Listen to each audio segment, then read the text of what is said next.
سلام دوستان، امیدوارم حال دلتون عالی باشه. بریم که پیزای خوشمزه رو با هم دیگه آماده کنیم. اندازه دقیق مواد برای درست کردن یک خمیر فوق العاده با بافتی نرم و عالی رو داخل کپشن براتون نوشتم. 2 لیوان شیری که از قبل با خمیر مایع گذاشتم عمل اومده.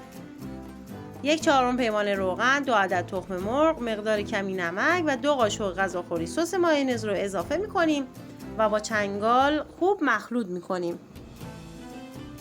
4 پیمانه آرد الک شده داریم که پیمانه به موادمون اضافه میکنیم و با لیسک هم میزنیم و مخلوط میکنیم تا خمیرمون جمع بشه و بعد از اینکه خمیرمون جمع شد به مدت 2 ساعت روشو میپوشونیم و بهش استراحت میدیم و یه جای گرم میذاریم تا به اصطلاح خمیر ما ور بیاد و آماده بشه.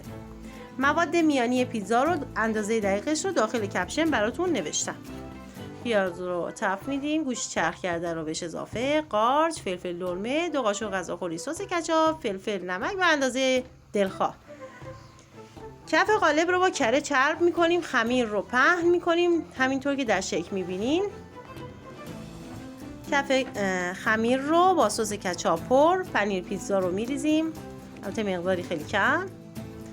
مواد گوشتیمون رو میریزیم همینطور که میبینید با چنگال کف خمیر رو حسابی میزنم، مواد گوشتی رو میریزم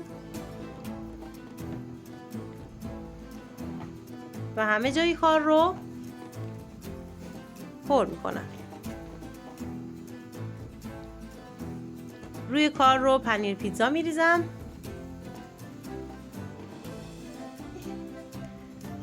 و با کوکتل برای تزیین روشو با کوکتل میپوشونم.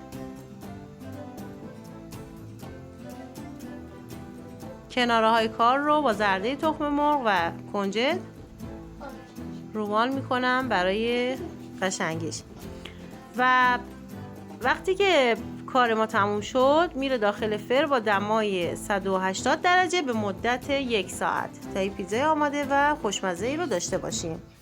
امیدوارم درست کنید و نوش جانتون کنید. مرسی.